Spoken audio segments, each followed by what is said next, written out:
मेरे पास कुछ एक बंदा आया, मुझे कहने लगा गुरुजी मैंने दुनिया छोड़ दी। मैंने कहा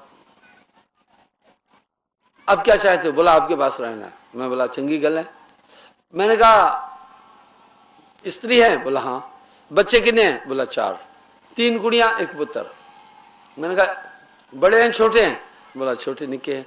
मैं बोला भाई तू बड़ा जालिम आदमी है, वो गरीबड़ी को इतनी मुसीबत में तू डाल करके संन्यास ले रहा है, वो कितनी खजल होगी। बच्चे तूने पैदा किए तो कम से कम इनकी परवरिश कर। तू एक कायर आदमी है, क्योंकि मैं तुझे कायर समझ रहा हूँ, क्योंकि तू अपनी जिम्मेदारी से भग करके आ रहा है। या तो मेरी तरह होता तो ठीक था भाई, न शादी, न घर, न द्वार, न बीबी, न बच्चे, दुनिया में हम सबसे अच्छे। तू तो एक गैर जिम्मेदार आदमी है। तू अपने बच्चों के लिए, परिवार के लिए जब वफादार नहीं है, मेरे लिए नहीं हो सकता। हाँ मैं किसको संन्यास देता हूँ? मैंने तो खुद शादी ब्याह किया नहीं, सिंगारा साहब जानते हैं। लोगों को समझाता हूँ हो सके तो बच जाओ। साहब ने भी कहा ब्याह नहीं है, ब्याह है सको तो जाए बचाए, पैरों बेड़ी पड़ते हैं ढोल बजाए बजाए। एक बात और बताना चाहता हूँ, आपसे दुनिया छुड़ाई जा सकती है, कोई बड़ी बात नहीं है। एक बार एक आदमी मेरे पास आया, मुझे कहने लगा महाराज एक बात बताओ, और आदमी जिंदगी में कब ज्यादा बिजी है ये भी बताऊंगा। भजन बिन बावरे तूने हीरा जन्म गवायो, आपको वेल नहीं मिलेगी। जैसे उम्र बढ़ती जाएगी जिम्मेदारियां इन्नी बढ़ती जाएगी, इन्नी बढ़ती जाएगी, इन्नी बढ़ती जाएगी, आपको वेल मिलने वाली नहीं है। याद रखना यही वक्त है, यही है वेला। कभी मत सोचना 10-5 साल बाद दुनिया छोड़नी है। हाँ अपने कर्तव्य का निर्वाह कर दो। सुनिए, इंसान जब ब्याह करता है उतना बिजी नहीं है। चलो जनानी है वो खुद है, दोनों मौज मस्ती करते रहते हैं। फिर 1-2 बच्चा आ जाता है तो अब जिम्मेदारियां बढ़ गई। अब उनको कहीं बच्चा बीमार, कभी न्याणा बीमार, कभी न्याणी, कभी उनको स्कूल भेजना, थोड़ा थोड़ा बिजी हुआ। अभी ज्यादा बिजी नहीं हुआ है। अब जैसे जैसे बच्चे थोड़े बड़े होने लगते हैं और आपकी उम्र भी ढलने लगती है, देखना आप बिजी कैसे हो जाएंगे। रवि के पिताजी जितना अभी बिजी है इतने कभी भी नहीं थे। मैं बताता हूँ क्यों, सुनो, आपको बताऊंगा पूरा जीवन की पिक्चर। तब आदमी सोचता और आगे बिजी हो जाएंगे। ये और बता रहा हूं, आपने क्या सोचा है लड़के बच्चों का ब्याह कर दूंगा मामला खत्म है? नहीं, आगे जिम्मेदारी बढ़ती जाएगी, माया आगे फंसाती जाएगी, गहरा फंसाती जाएगी। ये माया है चूड़ी और चोड़न की जोए, बाप पूत और जाए के संग न काहू के होए। अब जब 2-4 बच्चे, अब ये बेचारों ने बड़ी नौकरी की, फौज में भी नौकरी की, अच्छा लगे रहे, चलो मेरे लड़के बच्चे न्याणे ठीक हो जाएं। अच्छा अब क्या होगा? अब ये ज़्यादा बिजी होते जा रहे हैं, ज़्यादा बिजी होंगे। अब बच्चे बड़े होने लगे, उनके लिए फिर घर भी, कमरे भी, अब शादी ब्याह का मामला आ जाएगा। देखो बिजी हो गया। अब फिर दोतरू बोतरू आ जाएंगे शादी के बाद, उनके लिए भी बिजी होना, इनको चैन नहीं है। मोह सकल ब्याधिन को मूला, तासे उपजत बहुत बिसूला। ये मत सोचना कि अब पिंडा छूट गया। अब दोतरू पोतरुओं की ममता बेटों से भी ज्यादा आएगी। आप देखना बुढ़े बुढ़ियां सत्संग में जब आती हैं, कोई दोतरू को कोई पोतरू को लिए गोद में बैठी रहती है। मैं दिल में सोचता हूँ वाह रे वाह माया, पहले पुत्र और जागत न्याणों को लिए लिए डोल रहे थे, अब ये जो दोतरू पोतरू डीकरे आए इनमें लग गए। मोह सकल व्याधिन को मूला, तासे उपजत बहुविध सूला। उसके बाद फिर क्या होगा? दोतरू पोतरुओं के बाद भी इनको नहीं छुट्टी है। अब वो जिंदगी का अनुभव भी आ जाता है। सोचेगा मारे रवि तो लापरवाही कर रहा है, कम भी अपना ठीक नहीं कर रहा है, पैसे की इसको फिक्र नहीं, क्योंकि उसकी एक अलग उम्र है। कदम कदम पर बोलते रहेंगे ए न्याणे, ए जाग, ऐसा कर वैसा कर, बिजी होता जाएगा। जैसे फिर रवि के न्याणे भी बड़े होते जाएंगे, इतना बिजी होता जाएगा, परिवार बढ़ता जाएगा, पूरी जिम्मेदारी खोपड़ी पर बंधा, इतना बिजी। जनाब बताओ सूबेदार साहब, पहले से बिजी होते जा रहे हो? नहीं। आप मत सोचना कि आपके बच्चे जब बड़े हो जाएंगे तो आप फ्री हो जाएंगे, ज्यादा बिजी हो जाओगे और ज्यादा बिजी हो जाओगे। इस तरह जिंदगी पूरी इंसान अपनी गुजार देता है, फुर्सत नहीं आती है। हाँ तो मैं कहता भाई ठीक है, या तो फिर हमारी तरह अगर शादी ब्याह नहीं किया, गोस्वामी जी रामायण में कह रहे हैं ब्याह नहीं है व्याधि है, सको तो जाए बचाए, पैरों बेड़ी पड़ते हैं ढोल बजाए बजाए। फूले फूले फिरत है आज हमार ब्याह, पैरों बेड़ी पड़ते हैं ढोल बजाए बजाए। वेद भी एक बात बोल रहा है, सच में बोल रहा है, हिंदू धर्म का सिद्धांत है। वेद ने कहा यह मनुष्य तन मिला है परमात्म तत्व की प्राप्ति के लिए। आज तक जितने भी ब्याह शादी वाले हैं, मैंने उनसे रिसर्च किया, पूछा, किसी ने भी नहीं कहा बड़ा मजा है। सब ने कहा हमारे झंझटी हैं और हमारे ये पूरा बवाली है, जो अपने जाए आ जाते हैं, जिंदगी भर उनके पीछे लगे रहना है। एक भी बंदे ने ऐसा नहीं कहा बड़ी मौज आए गृहस्थ आश्रम में, ठीक है, तभी भी दुनिया होते लगी है। साहब ने एक बात बोली, इंद्री पसारा रोक ले तो सब सुख तेरे पास। अब कह रहे हैं भाई, वेद कह रहे हैं कि मनुष्य तन मिला है मोक्ष की प्राप्ति के लिए, हो सके तो आप ब्याह मत करो, ब्याह नहीं करना, परमात्मा की प्राप्ति की चेष्टा कर और ब्रह्मचारी रहकर के, बाल ब्रह्मचारी रहकर ईश्वर को खोज। क्योंकि जब ब्याह शादी कर लेगा, आपको बताऊं, जो ये लड़के बच्चे आए इनको छोड़ना मौत के समय बड़ा मुश्किल है, इनमें रूह फंस जाती है, ठीक है। जीवत खाए कलेजवा मुए नरक ले जाए, ये ममता मोह सकल व्याधिन को मूला, तासे उपजत बहुविध सूला। चाहे जागत को सिंगारा साहब गालियां देकर घर से भगा भी दे, नट जाए तो तेरी लोड़ ही नहीं है, लेकिन जैसे किसी ने बताया ना उसको तकलीफ हुई तो इसकी रूह दुख जाएगी, ठीक है। इसलिए ये छोटा झंझट नहीं है भाइयों, ये निक्का झंझट नहीं है। तो कह रहे भाई हो सके तो शादी ब्याह नहीं करना, अपना जीवन परमात्मा के चिंतन में गुजारना। अगर ऐसा नहीं कर सकते हो, अपने पर कंट्रोल नहीं है, वेद कह रहे हैं, तो भाई फिर ऐसा करो 25 साल की उम्र तक ब्रह्मचारी रहो, उसके बाद शादी कर लो। देख लो क्या है गृहस्थ आश्रम, क्या है परिवार, क्या है लड़के बच्चे, क्या है स्त्री पुरुष का योग, क्या है संसारिक सुख। शादी करो 50 साल की उम्र में वानप्रस्थ हो जाओ, यानी पहला तो था ब्रह्मचर्य, जन्म से 25 साल तक ब्रह्मचर्य, फिर कह रहे हैं 25 से 50 साल तक गृहस्थ आश्रम देख लो। 50 साल के जब हो जाते हो आपका बच्चा जवान हो जाएगा, वेद कह रहे हैं उसके बाद वानप्रस्थ हो जाओ। वानप्रस्थ पता है क्या, ये धर्म बोल रहा है। वानप्रस्थ का मतलब है स्त्री पुरुष दूध पानी की तरह रहना, विषय भोग 50 साल की उम्र के बाद नहीं करना, क्योंकि 50 साल की उम्र के बाद आपका हाजमा कमजोर हो जाता है, खून उतना ही बनेगा जितना शरीर के लिए चाहिए, बीर्ज नहीं बन पाएगा। अगर आप विषय भोग करेंगे तो बड़ी बीमारी आएगी। 50 साल के बाद माताएं बहनें भी रजोवृत्ति में नहीं आती है, यानी मासिक बंद हो जाता है, बांझ हो जाती है, उसके बाद विषय नहीं करना। और इसका पालन पशु करते हैं। साहब ने अपनी वाणी में बड़ा साफ कहा, कामी कुत्ता 30 दिन नर 6 ऋतु 12 मास। कुत्ते को पता चल जाए, कह रहे कुत्ता तो कामी है सिर्फ 1 महीना, कार्तिक के महीने में, नर 6 ऋतु 12 मास, बंदा 12 ही महीने कामी। कुत्ते को पता चल जाए कुतिया बांझ हो गई है, पास भी नहीं जाता। देखा उसका कितना कंट्रोल है, बड़ा कंट्रोल है। कुत्ते को यह भी पता चल जाए कि कुतिया के पेट में बच्चा है तो उसके नेड़े नहीं जाएगा। देखा कितना कंट्रोल है, आदमी का कंट्रोल नहीं है, ये बड़ा विषय विकारी है, ठीक है। बैल को पता चल जाए कि गाय अभी बांझ हो गई है, ये मौसम में नहीं आने वाला, उसको पास ही नहीं जाता है। जब नारी का मासिक धर्म बंद हो गया उसके बाद उसका नारी तो खत्म है, उसके साथ विषय विकार करना वेद के अनुसार पाप है, ठीक है। जब महीना बंद हो गया उसके बाद नहीं छूना है। और यानी वानप्रस्थ रहो, वेद कह रहे हैं 50 से 75 साल तक स्त्री और पुरुष दूध और पानी की तरह रहना, मित्र की तरह रहना, प्रेम से रहना, लेकिन विषयों के नजदीक नहीं जाना, ठीक है। 75 साल के बाद फिर क्या करना, वेद कह रहे हैं संन्यास आश्रम में पहुंच जाना। वो संन्यास क्या, एक रात को उठे 1 बजे, दोनों उठे, स्त्री से कहे हे प्रिया तू चढ़ती बखी चली जा, मैं लहंदी बखी, अलविदा, आप जीवन में कभी नहीं मिलेंगे। ब्रह्म चिंतन करके परमात्मा की प्राप्ति और मोक्ष की प्राप्ति करें। दोनों निकल जाएं, किसी को घर का पता नहीं दे और सन्यास भगवे वस्त्र ले। अब उनको रोटी कौन देगा, उनको रोटी समाज को कहा ऐसा महात्मा जहां भी मिले उसे रोटी खिलाना। अगर रोटी नहीं खिलाई तो तुम्हें दोष लग जाएगा। यह हिंदू धर्म में 4 आश्रम, सन्यास लेना है तो 50 के बाद लो, ये नहीं कि छोटे छोटे दिख रहे और कह जी मैं सन्यासी हो गया, तो वो धोखा है फिर पत्नी के साथ, समाज के साथ, अपने साथ, ठीक है। वो पराई जाई बेचारी तंग नहीं हो जाएगी, 3-4 बच्चों को कहाँ लिए खजल होगी, वो ठीक नहीं। या तो फिर हमारी तरफ भाई दुनिया में हम सबसे अच्छे, न घर न द्वार न बीबी न बच्चे, तो अलग चीज है। इस तरह जन्म तेरा बातन बीत गया और तूने कबहू न नाम भजो, ये धर्म भी कह रहा है। तो कह रहे भी इस तरह उलझ जाता है मनुष्य पूरा जीवन भर। फिर घर के प्यारे आदमी चलते लेंगे लूट, धनदारा संपत्ति सकल जन अपनी कर जान, ये रिश्ते नाते भाई बंधु माता पिता घर द्वार, ये बहुत जकड़ा हुआ है। ये बंदा बहु बंधन ते बांधिया एक बेचारा जी, पिंजड़ा बड़ा जोरदार है जिसमें रूह कैद है, ठीक है, सभी मुक्ति मुक्ति। इसका मतलब बंधन समझ में आ रहे हैं भाई, बंधन बड़े तगड़े हैं।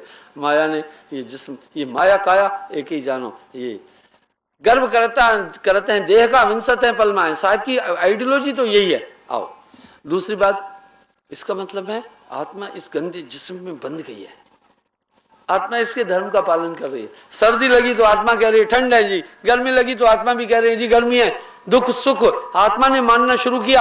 आत्मा अज्ञान में आ गई, अपने को नहीं जान पा रही आत्मा, बस यही दुख है। साहब ने इस जगह बड़ी प्यारी बात कही, आत्मा तो बड़ी प्यारी है, इसके पास बड़ी शक्तियां हैं, पर आत्मा ने अपने को जिस्म मानना शुरू किया, आत्मा बंधन में आ गई। आत्मा कह रही मैं शरीर हूं जी, इसलिए आत्मा इसके अंदर बैठी हुई है। आत्मा का कोई भाई नहीं है, आत्मा का कोई बंधु नहीं है, आत्मा की कोई स्त्री नहीं है, आत्मा का कोई पुरुष नहीं है, आत्मा का कोई बेटा नहीं है, ये सब स्वप्न है। नानक देव जी वाणी में कह रहे हैं जो सपना पेखना जग रचना तिम जान, इसमें कुछ साचो नहीं नानक साची मान। आदमी सुख दुख इसी माया के कारण। अब आइए, आखिर इस आत्मा को इसमें बांधा कौन है? आत्मा को किसने फंसाया इसमें? बांधने वाली ताकत बड़ी तेज है, बड़ी शातिर है। इस आत्मा को कौन बांधा है? जरूर इसे बांधा है किसी ने। इस आत्मा को कोई बहम में डाला है, इस आत्मा को बांधा है मन ने, इस आत्मा को बांधा है मन ने। साहिब वाणी में कह रहे हैं मन ही निरंजन, मन ही ओंकार, मन ही है करतारा, जीव के संग मन काल को वासा, अज्ञानी नर गहे विश्वासा। तेरा बैरी कोई नहीं, तेरा बैरी मन। इस आत्मा का कोई बैरी नहीं है। मन ही स्वरूपी देव निरंजन, तो है राख बरमाई, हे हंसा तू अमर लोक का पड़ा काल बसाई। जीव के संग मन काल को वासा, अज्ञानी नर गहे विश्वासा। आत्मा बंधी है, आत्मा बुरी तरह बंधी है, इसको मन ने बांधा। भाइयों ये मन को भी थोड़ा देखते हैं, मन को भी थोड़ा समझते हैं। आत्मा अज्ञान में है तो कारण है कुछ, किसी को हाथ में दर्द है तो कारण होगा, या तो उसमें कोई कांटा लगा, कोई फांस है, या कहीं मांस टूट गया है, या कोई फोड़ा फिंसी हो गया है, कुछ ना कुछ कारण होगा। आत्मा बंधन में एवं ही नहीं है, इस आत्मा को मन ने बांधा। गीता में भी इसका उल्लेख है। साहिब कह रहे हैं मन ही स्वरूपी देव निरंजन, तोहे राख भरमाई। इस आत्मा को मन ने बांधा है, आपका बैरी कोई भी नहीं है, ये मन है। साहिब वाणी में इस मन के अंग पर बड़ी बात बोल रहे हैं। मन ही निरंजन, मन ही ओंकार, मन ही है करतारा। मन ही निरंजन, मन ही ओंकार, मन ही है करतारा। जी के संग मन काल को वासा, अज्ञानी नर गहे विश्वासा। कह रहे ये मन आत्मा को बांधा है। कैसे कैसे बांधा है? पशु को आप बांधते, कहीं आप फांसी गांठ लगाते हैं, कहीं फंदा लगाते हैं, कहीं डबल गांठ बांध करके उसको बांधते हैं। किस गठान से बांधा हुआ है, कैसे मन ने बांधा हुआ है, दिखा दूंगा। साहिब वाणी में साहब कह रहे हैं मन ही स्वरूपी देव निरंजन, तोहे राख बरमाई, हे हंसा तू अमर लोक का पड़ा काल बसाई। आत्मा को मन ने बांधा, इसका मतलब है आत्मा को बांधने वाला मन है।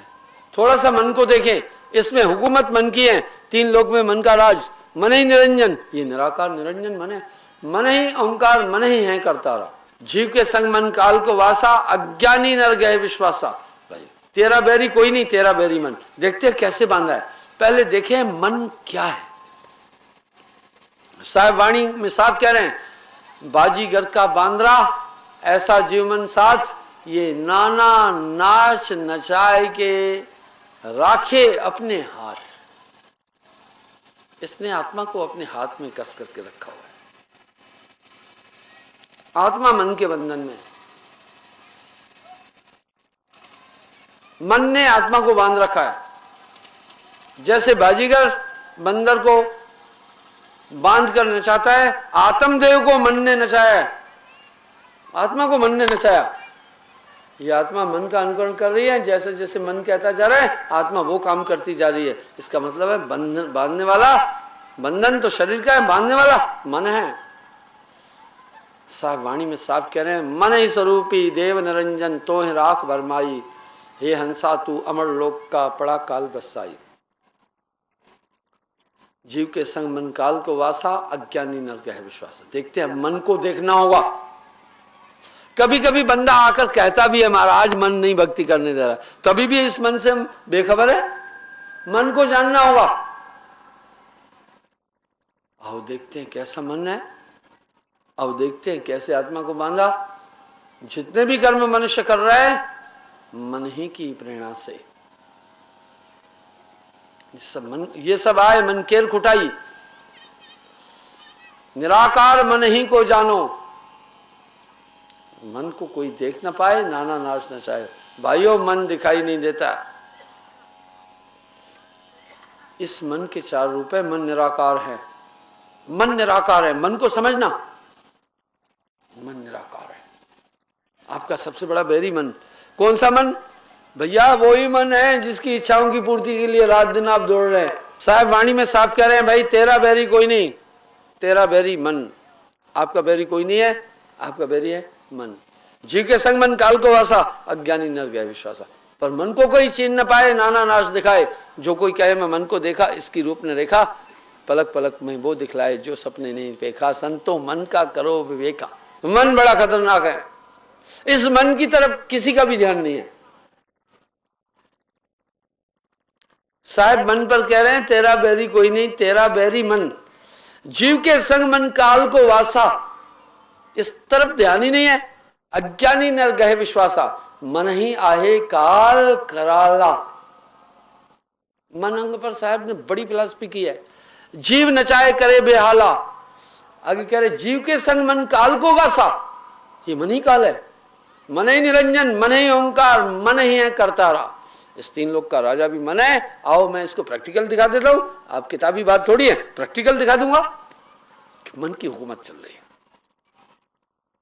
साहब कह रहे इस रूह का सबसे बड़ा बैरी मन है। तेरा बैरी कोई नहीं, तेरा बैरी मन बहुत ताकतवर है। आओ थोड़ा मन का रूप भी देखें। निराकार मन ही को जानो। मन नहीं दिखेगा पर मन को देखना बता दूंगा आज, ठीक है? मन दिखा दूंगा। भाई कोई गणित का मास्टर है तो गणित में एक्सपर्ट है, साइंस का तो साइंस का। महापुरुष मन पर सवार होते हैं। मन पर जो असवार है ऐसा बड़ा कोई, वो उसी के स्पेशलिस्ट है। मन ही के हारे हारे, मन के जीते जीत, पार ब्रह्म को पाइए मन ही के प्रतीत। आप चेक कर लेना पहले मेरा मन कितना काबू है मेरे, आपको पता चल जाएगा कि कितना काबू है। ये तो आप खुद ही अंदाजा लगा देना। मन चीने कोई बड़ा भेदी। एक आदमी मेरे पास आया, बहुत बड़ा ऑफिसर था, शुगर मिल का जनरल मैनेजर था, गवर्नमेंट की शुगर मिल थी। मुझे कहा महाराज मैंने गुरु तो धारण कर लिया है। यानी वो ये कह रहा था आपको गुरु नहीं बनना है। मैं कहा कोई गल ही नहीं है। अब मुझे ये कह रहे हैं महाराज मुझे ये बताओ इस मन को काबू कैसे करें, ध्यान नहीं रुकता है। मैं बोला मेरे भाई पहले मुझे एक बात बताओ, फिर किस बीमारी के लिए गुरु किया आपने? यही तो चीज गुरु से जानी जाती है, मन को नियंत्रित करता है। खास फार्मूला पूछ रहा है और कह रहा है गुरु भी नहीं धारण करना है। एक बार एक महात्मा के मन ने उससे कहा जलेबी खानी है, मिठाई खानी है। महात्मा बड़ी मेहनत करता था। महात्मा ने लकड़ियां काट करके जंगल में बेच के आता था, उसी से रोजी रोटी खाता था। किसी की भीख भी नहीं, किसी से ठगी भी नहीं की, मंगा भी नहीं है किसी से।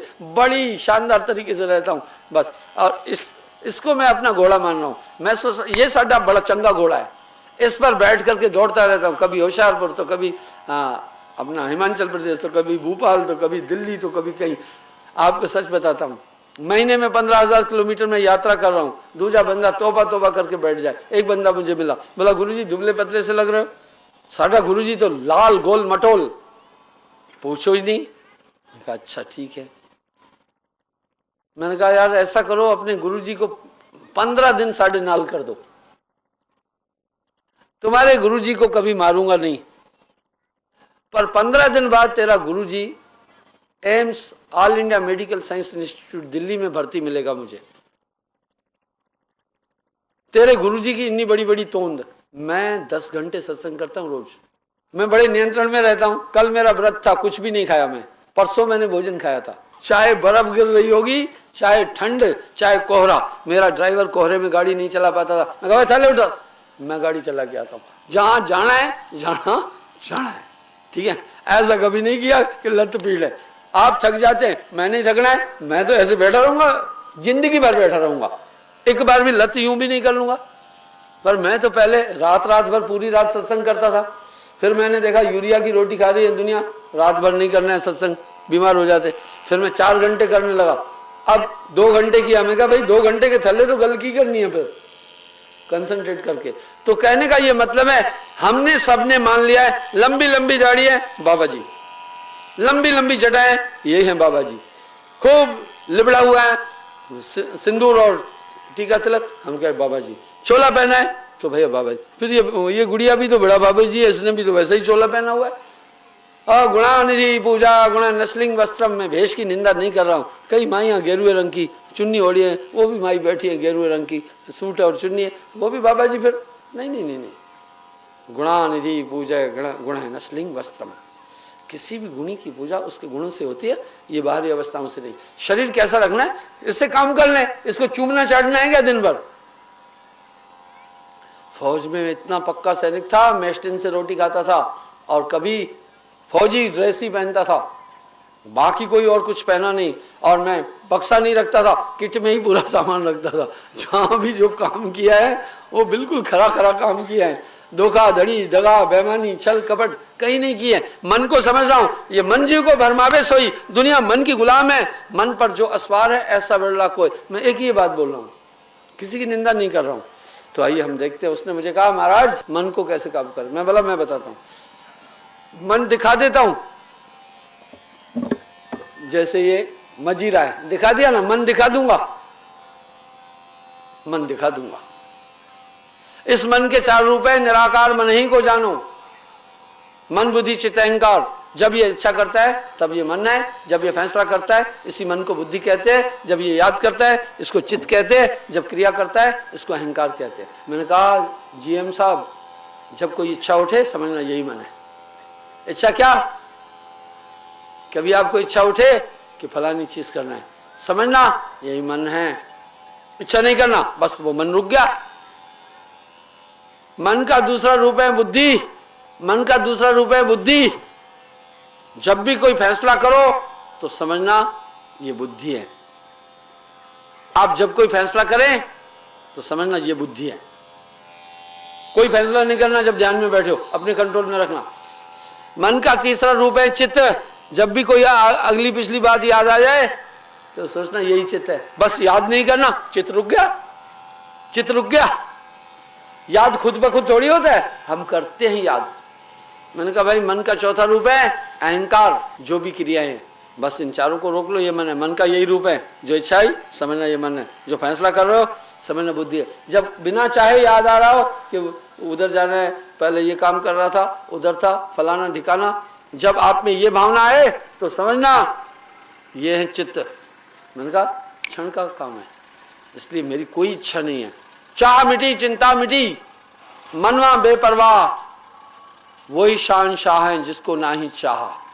जब इंसान के अंदर चाह नहीं है तो वो शहंशाह हो जाता है। इसलिए चाह नहीं रखता हूँ कोई भी आदमी। चाहों में जो कल्पनाओं के चक्कर में नहीं आता है वो मौत के चक्कर में नहीं आ सकता। नानक देव जी ने इस बात को इस तरह से कहा, जो इच्छाओं के चक्कर में नहीं आता वो मौत के चक्कर में नहीं आ सकता। इसलिए पूरी दुनिया इस मन की इच्छा, मन तरंग में जगत भुलाना, ये है मन की तरंग। ये पूरी दुनिया मन की तरंग के अंदर भूली हुई है। इस तरह ये मन बहुत ताकतवर है। जब ये मन संकल्प करता है इसको मन कहते हैं, जब ये फैसला करता है इस मन को बुद्धि कहते हैं, जब ये याद करता है इसी को चित्त कहते हैं, जब ये क्रिया करता है इसको अहंकार कहते हैं। इसी में पूरी दिन दुनिया घूमती रहती है। ठीक है, ये बड़ा तेज है। इच्छाएं कैसे भाई, ज्ञान के जागत का ब्याह करना होगा, अभी से प्लानिंग करेगा जागत का ब्याह करना, ये मन है समझना। फिर ये प्लानिंग करेगा टेंट हाउस से इतों सामान लाऊंगा, फिर मन कहेगा रुपया इतना इतों लाऊंगा और ये सामान इतों लूँगा और ये वहाँ शादी करूँगा। अरे भाई छड़, जब शादी करनी होगी तब देख लेना।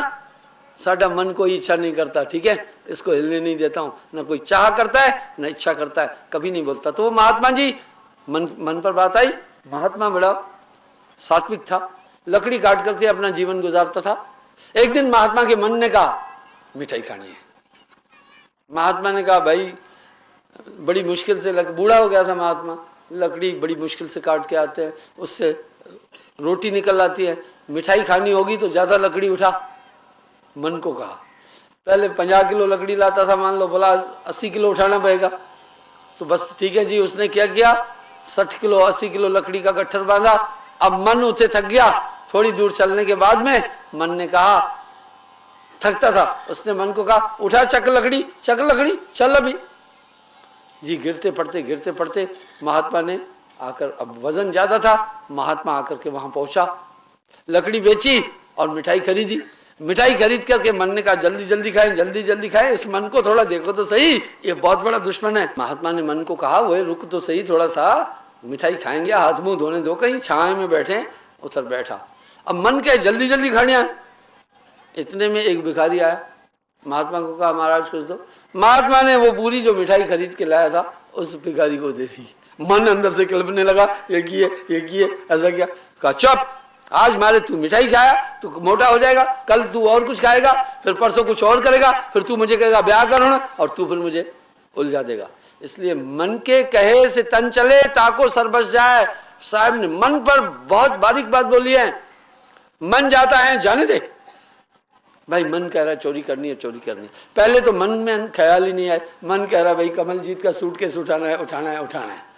ठीक है, ये मन ने कहा। पहली बात तो ये विचार ही नहीं आया कि सूटकेस उठाना है कमलजीत का।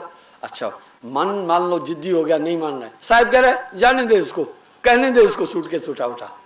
गह के राख शरीर से जाना ही नहीं सूटकेस उठाने। आत्मा के सहयोग के बिना ये कुछ कर ही नहीं सकता है। उतरा पड़ा कमान से क्या कर सकता तीर की ताकत कब है? तीर की ताकत है जब वो धनुष के साथ में है। इस मन की ताकत तब है जब ये रूह शरीर के साथ है। शरीर की ताकत से ही मन अपनी इच्छाओं की पूर्ति करता है। शरीर की ताकत कब है? जब रूह का हिस्सा है, रूह का शेयर है, रूह की ताकत है, तभी तो शरीर कुछ कर पाएगा। इसलिए मन कुछ नहीं कर सकता है अगर आप होशियार हैं। उस ताको मन काल क्या करे? जो 8 पैर होशियार। ये मन भैया आपका बहुत बड़ा भेदी है, बहुत बड़ा बैरी है। यही दोस्त बनाता है, यही दुश्मन बनाता है। कैसे? किसी ने कह दिया कमलजीत ने तुम्हारे खिलाफ बात की, बस आप कमलजीत को सोचते हैं कि बहुत बड़ा ये मेरा दुश्मन। किसी ने कह दिया भाई ज्ञानचंद ने आपकी बड़ी तारीफ कर रहा था, वाह वाह वाह वाह, आओ जी ज्ञान जी बैठो, साढ़े ही साढ़े हो। ये पूरी मन केर खुटाई। मन इतना पतित है, ये अपने खिलाफ कुछ नहीं सुनना चाहता है। चोर को भी कहो चोर हो, लड़ने के लिए आ जाता है। 2 मिनट विचार भी नहीं करता है कि भाई सही तो है, मैं चोर हूं। अगर कहा तो किए। मन हंसे मन रोए, मन जागे मन सोए, मन लेवे मन देवे, मन ही शूरमा मन ही कायर। कहत कबीर सुना भाई साधो, जगत बना है मन से, और मन पर जो असवार है ऐसा बड़ा कोई। इस तरह दुनिया के लोग जितने भी ये काम कर रहे हैं, अंदर से ये मूवमेंट चलती रहती है। मन कहेगा ये करना है, मन कहेगा वो करना है। इसलिए साहब ने वाणी में एक जगह कहा, चिंता तो सतनाम की और न चितवे दास, जो कुछ चितवे नाम बिन वही काल की फांस। नाम के अलावा जो अंदर हो रहा है सब काल का धोखा है। ठीक है, कहता हूं कह जाता हूं, कहूं बजाए ढोल, सांसा खाली जाते हैं 3 लोग का मोल। इस मन में ताकत है। मैंने उस दिन भी बताया था।